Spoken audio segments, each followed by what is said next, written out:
Morning, folks. So, I want to talk about tents, and in particular, I want to talk about the Roban Starlight 1, the Roban's Voyager 3, I believe it's XE, but it could be EX, and the Roban Sprinter 2.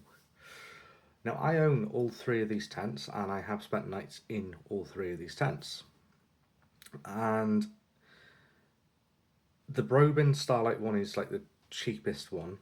The Voyager 3 is the middle one, and then the Sprinter is like the. I'm not going to call it the top end of Robins, but it's definitely up there. Now, I've bought all three, they haven't been given or anything like that, and I've noticed a couple of things. So I'll start with the Starlight one. Long time followers of the channel will know I've had a Starlight one in the past. This is a new addition. I gave Stealth Andy my last one. There's been a couple of changes, not anything massive, just a couple of small changes, material wise, and also to the toggle system for attaching the inner to the outer. The toggle system they're using now, to be honest, I would say is the better one. Much easier to put up anyway. So the Starlight one is a brilliant little tent. The original Starlight one that I had saved myself and Andy on the side of a mountain. Well, I say a mountain, it's known locally as a mountain. It's a hill, a big, big hill.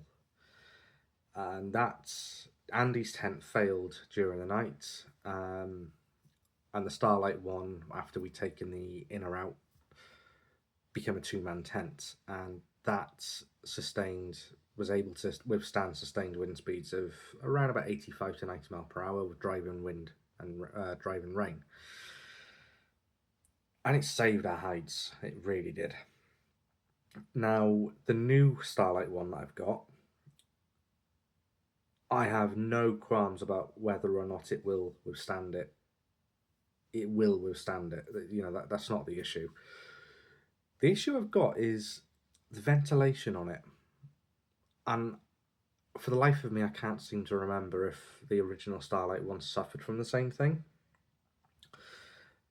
But with the vents open, the amount of condensation that built up the last time that I used this tent was insane. It was wet, sopping wet. I also noticed that I woke up with a pounding head, and I had that all day the following day. And what I suspect happened was basically carbon monoxide from my breath had built up inside the tent, and owing to the ventilation or lack of, I basically was breathing in the same air that I was exhaling, and I think I may have given myself slight carbon monoxide poisoning. The tent itself was able to put up within a couple of minutes, really. It was, having owned one in the past, you know, really straightforward and easy. But owing to the pounding head, I ended up buying a Voyager 3. Now, the reason I went with a 3 and not the two-man version was because I've got a cot bed, a nightcap cot bed thing. And in order to get it to fit, I had to go for the three-man version of the Voyager. Now, I've slept in the Voyager 3. And again, a doddle to set up. It's a big tent. There's no two ways about that. It's a really big tent, but really easy to set up. It used to be that when you purchased a Robins product, the inner came pre-attached to the outer. That's not the case anymore, depending on, I suppose it depends on where you buy it from. I buy all my kit from Outdoor Action, and they don't come pre-attached. But even so, it only took about 10 minutes to finesse everything and get everything attached. And I'm happy to report that I woke up the following morning. There was very minimal condensation. inside, but then it's a much bigger area. And I felt fine, like felt fresh, which was nice. The only downside to it is the size. And then that got me thinking, and me being me, I ended up purchasing a Roben Sprinter 2. And my reasoning behind that was I have now got an all year round tent system. So, and one of the other things that like encouraged me to get the Sprinter 2 was the wind speed rating of basically being able to survive up to 200 kilometer an hour, so about 117 mile per hour. And given all the storms we're having lately, where the wind speeds are hitting 75, 80, and then you get the freak gusts, which are higher again, I thought, oh, you know what, that might actually be a really good idea. So I would say that the Sprinter 2 is much more technical in a way than the previous two tents, and that's noticeable when you're setting it up. Now, like with most Roben's products, it's a straightforward setup. It's a 2-pole system, color coded, and 1 pole at the front, 1 pole like not at the very back, but about 3/4 of the way to the back. But there's one big difference. The Sprinter 2 is a full mesh inner, unlike the Voyager 3 and the Starlight 1, where they've got a mesh over the vents and the doors. This has got full mesh.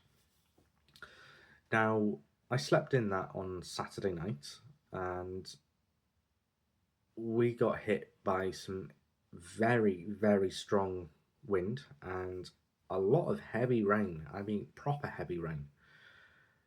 I had taken a Zopiclone that night, which is a sleeping tablet, quite a strong one, and the rain woke me up. So I'm happy to report that the tent did its job. It didn't budge. It seemed watertight, but here's the thing. The amount of condensation that was inside the tent was worse than the Starlight 1, which surprised me a little because you've got a mesh inner. But I was thinking about this, and with the Sprinter 2, the fly sheet comes all the way to the floor.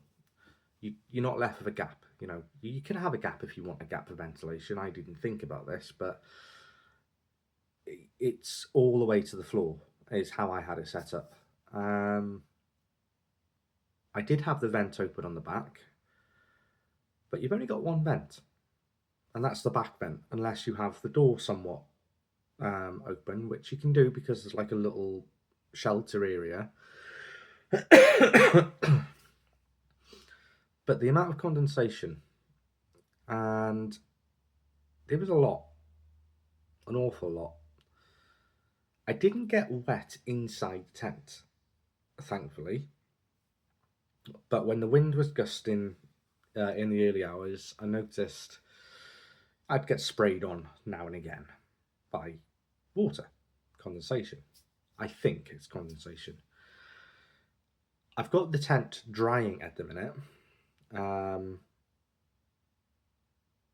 And on Saturday coming, I am going to be testing it again.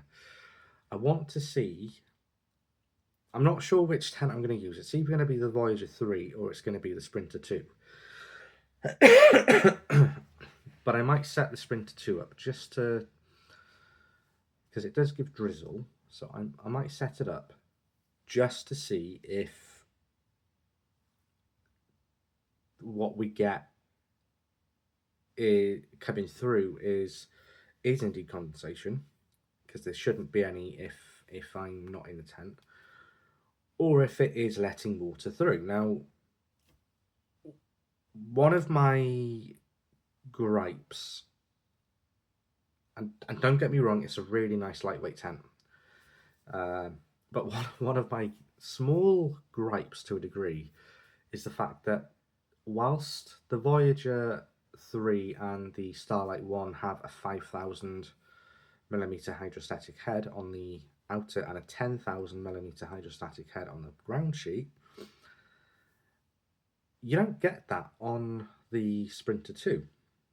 On the Sprinter 2, don't quote me, but I believe, and I'm not looking at figures here, the ground sheet is 5,000 hydrostatic head and the outer is only 2,000.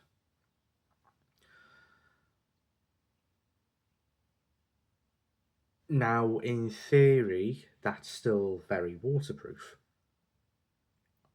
My concern is because of the material being so thin that what I thought was condensation was actually rain. Hence, now on Saturday night, I want to set it up again and just see. Because for the price I paid, which was a lot of money, I really don't want to have to return it because it's not functioning like it should be. Between all three tents, if I was to have to pick one tent to use, in all honesty, it would be the Sprinter 2 for all year round use. If I want to have space, like proper space,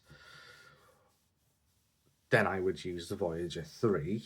And if I wanted to go out into the hills, I would, in all honesty, I'd just take the inner out of the Starlight 1 and use the Starlight 1.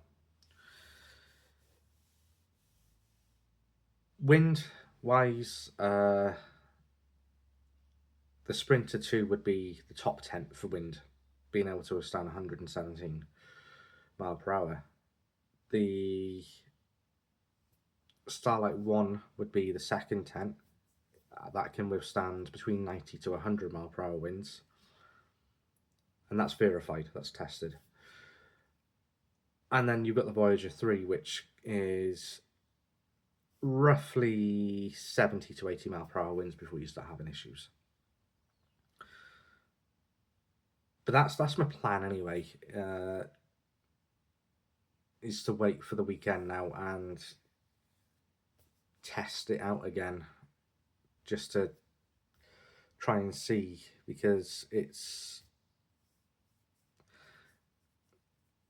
if it is letting water in, that's not good and it will get sent back. If it turns out to be just the condensation, then the ventilation system I'll just have to tweak. But yeah, anyway, I just wanted to do this quick video because I know there's been nothing on the channel for a while now.